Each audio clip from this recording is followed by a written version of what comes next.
বিষ্ণু ঈসা ইসলাম প্রতিদিন ফজরের নামাজের পরে, মাগরিবের নামাজের পরে, ওয়া ইনদামা ইয়ামশি ইলা ফিরাশিহি, রাতে যখন বিছানায় যাবেন এই দুই হাতকে একত্রিত করে সূরাতুল ইখলাস পড়তেন, সূরাতুল ফালাক পড়তেন, সূরাতুন নাস পড়তেন, পড়ে হাতে ফু দিতেন। সহিহ হাদিস।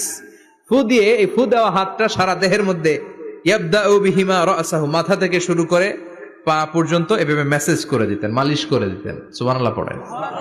This is a protection you take from your Lord from all the bad eyes, evil eyes, সব হিংসুকের চোখ থেকে, হিংসা থেকে, সব জাদুটোনা থেকে, সব ব্ল্যাক ম্যাজিক থেকে আপনি প্রোটেকশন চাইলেন কার কাছে?